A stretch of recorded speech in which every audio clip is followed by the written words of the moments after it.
তার লাশ অক্ষত অবস্থা দেখেছি। তার দাড়ি ঠিক আছে, দাড়ি শক্ত এখনো, তার ওর ঠিক আছে, ঠোঁট ঠিক আছে, তার দাঁত ঠিক আছে, তার কান ঠিক আছে, নাক ঠিক আছে, কোন সমস্যা নাই আল্লাহর রহমতে।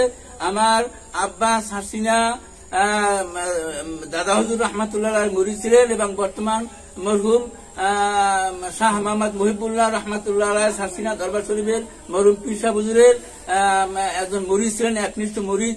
এবং আমার আব্বা জীবনভর সারসিনা এবং রসুল ইসলাম এবং সারসিনা দরবার এবং আল্লাহ এই তিন ব্যক্তির নাম লয়ে, অর্থাৎ 3 জনের নাম নিয়ে তিনি আজীবন তিনি কান্নাকাটি করছেন। তিনি সারসিনার গোলাম ছিলেন এবং রসুল ইসলামের গোলাম ছিলেন। তিনি আর কবরে যে অবস্থায় রেখেছি সেই অবস্থায় আছে। আপনারা আমার আব্বার জন্য সকলে দোয়া করবেন ইনশাআল্লাহ। এবং উনি চাকরি জীবন অতিবাহিত করেছেন চাকরি করেছেন মির্জাগঞ্জ এরিয়া আলিম মাদ্রাসায় সহকারী মৌলভী হিসাবে তিনি চাকরি করতেন।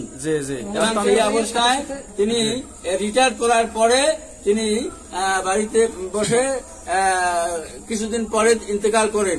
এবং তিনি সবচেয়ে বড় কথা হইল সারসিনা একনিষ্ঠ তিনি একজন গোলাম ছিলেন এবং মুরিদ ছিলেন। সারসিনার আজীবন সারসিনার তরিকা এবং সারসিনার সিলসিলার এই সবকাদি আদায় করিয়া তিনি দুনিয়া থেকে বিদায় হয়ে গিয়েছেন। তিনি একজন আল্লাহর ওলি হইয়া দুনিয়া থেকে বিদায় হয়েছেন এই সারসিনা দরবারের। সে একজন খাস মুরিদ এবং একনিষ্ঠ তিনি একজন মুরিদ ছিলেন। তার লাশ এখনো অক্ষত অবস্থায় কবরে পাওয়া গিয়েছে। আমি তার দাড়ি টেনে দেখেছি, দাড়ি যে অবস্থায় আছে, তার নাক এবং ওঠ, ঠোঁট এবং দাঁত এবং তার কান, তার কপাল এবং বুক এবং বুকের যে লোম ছিলেন, বুকের লোম গুলো এখন চিনাইতেছে। আমরা এখন পাঙ্গাসিয়া বর্তমান হুজুর শাহ মোহাম্মদ আলহাজ শাহ মোহাম্মদ অলিউল্লাহ সাহেব পীর সাহেব পাঙ্গাসিয়া, তার কাছ থেকে ফতুয়া আনিয়া আমরা তাকে এখন আবার দাফন করতেছি ইনশাআল্লাহ। আপনারা সকলে আমার আব্বার জন্য দোয়া করবেন ইনশাআল্লাহ। আসসালামু আলাইকুম। সম্মানিত দর্শক শ্রোতাবৃন্দ, আমি আপনাদের দেখানোর চেষ্টা করব আমাদের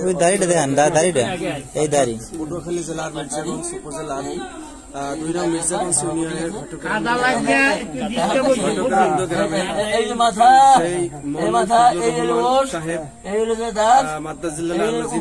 গত এই রমজানে ইন্তেকাল করিয়েছিলেন।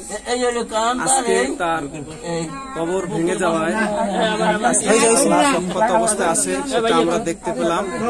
এবং তার বড় সন্তান যিনি আমাদেরকে তার সম্পর্কে তথ্য দিলেন যে আল্লাহর ওলিরা যে মা মরে না, সেটাই একটা জ্বলন্ত প্রমাণ আমরা দেখলাম এখানে।